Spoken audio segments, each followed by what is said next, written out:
विजय भाई, आप जिस तरीके की चीजें हुई, जो बात एक दो सवाल है। एक आरक्षण को लेकर के जो मायावती ने कहा, एक सवाल वो है। दूसरा, चंद्रशेखर को लेकर के जिस तरीके की भाषा का इस्तेमाल किया गया है। अजीत भारती का वीडियो आपने सुना है कि नहीं सुना मुझे नहीं पता।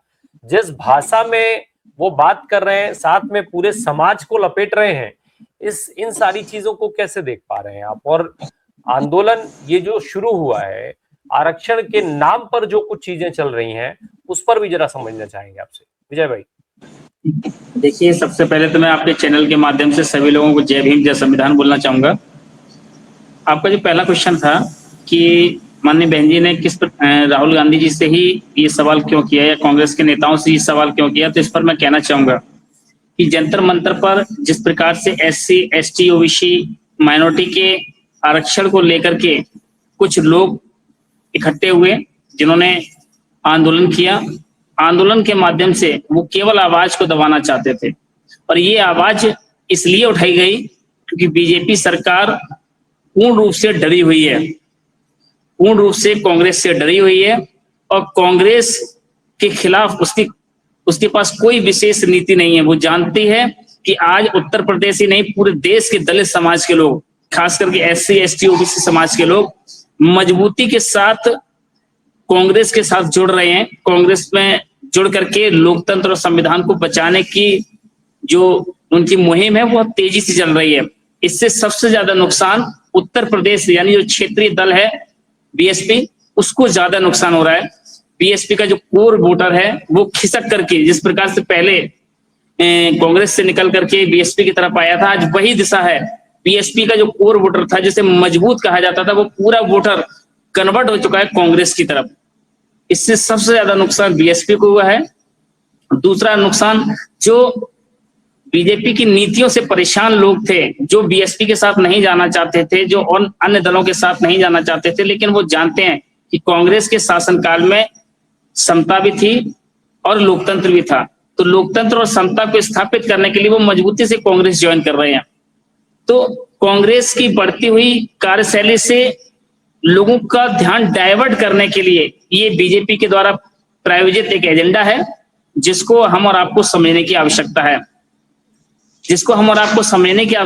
देखना होगा कि जब आंदोलन चल रहा था, उस समय देश के छात्रों की आवाज को बुलंद करने के लिए एक प्रतिपक्ष नेता थाने में लगातार 7 घंटे तक धरने दे रहा है। सोचो, एक FIR दर्ज कराने के लिए LOP को थाने में आना पड़ा, स्ट्राइक करना पड़ा। तो ऐसे बहुत सारे रेपिस्ट केस होते हैं, बहुत सारी ऐसे दलित लोगों के साथ घटनाएं होती है, वहां पर FIR ही पंजीकृत नहीं होती है।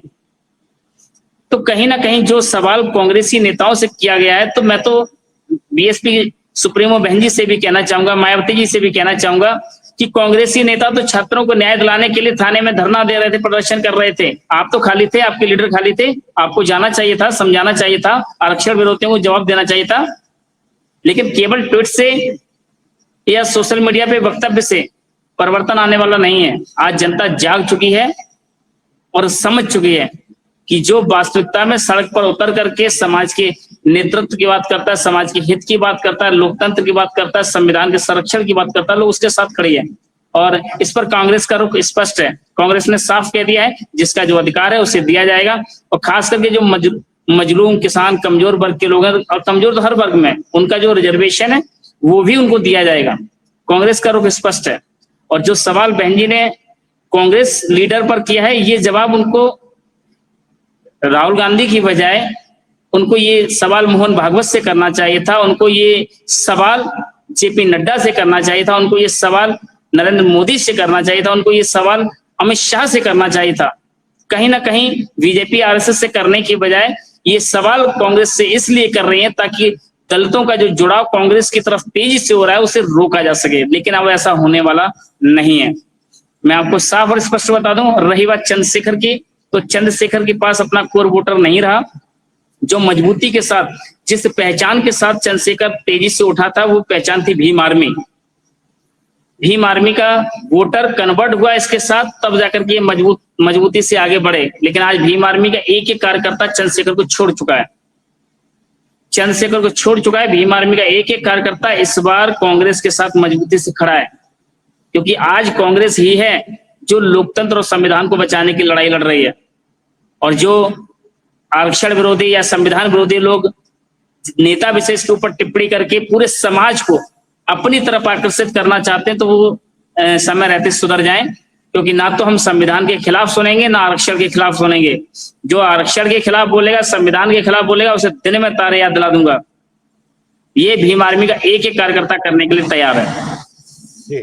चलते जो परिस्थिति आरक्षण को लेकर के अभी बन रही है, एक आंदोलन खड़ा हुआ है, हम मायावती की बात कर रहे हैं, कांग्रेस पार्टी का भी स्टैंड क्लियर नहीं है। कांग्रेस पार्टी निश्चित तौर पर राहुल गांधी जाति जनगणना, जाति आधारित गणना, ये सारी बातचीत करते रहते हैं, लेकिन ठोस कुछ कॉन्क्रीट अभी तक सामने नहीं आया है। जो कांग्रेस से, अभी प्रबल भाई से भी पूछा था, जो कांग्रेस शासित राज्य हैं, संजीव सर इस बात को उठा रहे थे, कांग्रेस शासित राज्यों में भी आप आगे बढ़ते हुए नहीं दिखा रहे। तो केवल बोलते रहने से तो काम नहीं होगा, कुछ तो जमीन पे करना पड़ेगा ना। देखिए, मैं आपको बता दूं, मैं कांग्रेस पार्टी का पदाधिकारी नहीं हूं, ठीक है। हाँ। मैं एक भीम आर्मी भारतीय एकता मिशन का राष्ट्रीय अध्यक्ष हूं। वास्तविकता यह है कि कांग्रेस जिस मजबूती के साथ काम कर रही है, उसको देखना और समझना भाजपा और आरएसएस की बस की बात नहीं है, और ना ही उन लोगों की बस की बात है जो केवल समाज के नाम पर दलाली करते हैं। सच्चाई यह है कि कांग्रेस जिस रफ्तार के साथ काम कर रही है, चूंकि मैं पिछले 14 वर्षों से लगातार काम कर रहा हूं समाज के बीच में, और मैंने देखा है कि जिन मुद्दों को लेकर के कांग्रेस आज काम कर रही है, उसका रिजल्ट आने वाले 1.5 से 2 सालों में बहुत ताकत से दिखाई देगा। और आपने देखा कि पूरी ताकत के साथ, पूरे पैसे के साथ भाजपा ने प्रहार किया राहुल गांधी जी की छवि को धूमिल करने का। पैसा भी फेल हो गया, ताकत भी फेल हो गई। आज नींद नहीं आ रही है, नींदें गायब कर दी है राहुल गांधी ने। तो आगे जो आंधी आने वाली है, उसको समझना हर किसी की बस की बात नहीं है। ठीक है, चलिए, ये सारी चीजें कहने में, दबाव बनाने के दृष्टिकोण से शायद अच्छी हो सकती है, लेकिन मुझे लगता है जो जनता को चाहिए वो डिलीवरी चाहिए, डिलीवर होना चाहिए, कुछ ना कुछ कंक्रीट दिखाई देना चाहिए। वो शायद किसी भी मामले पर वो सबसे बेहतर विकल्प होगा। बहुत बहुत आगामी 2 महीने के अंदर आपको बहुत कुछ बड़ा देखने को मिलेगा। चलिए, देश उम्मीद कर रहा है, पूरा देश उम्मीद कर रहा है कि राहुल गांधी मुद्दों पर स्टैंड करें, मुद्दों को लेकर के आगे बढ़े, मजबूती से बढ़े, और कांग्रेस पार्टी में जो लोग हैं वो सब खुल करके पूरे मन से उनके साथ खड़े हो, ताकि राहुल गांधी को एक मजबूती मिल सके। अब कितना कांग्रेस पार्टी के लोग उनको मजबूत करते हैं, ये एक बहुत बड़ा सवाल है, मैं उस पर नहीं चल रहा हूं। बहुत बहुत धन्यवाद ओम सैनी सर, विजय भाई, संजीव सर और प्रबल भाई चले गए, उनका भी और हमारे दर्शकों का भी शुक्रिया।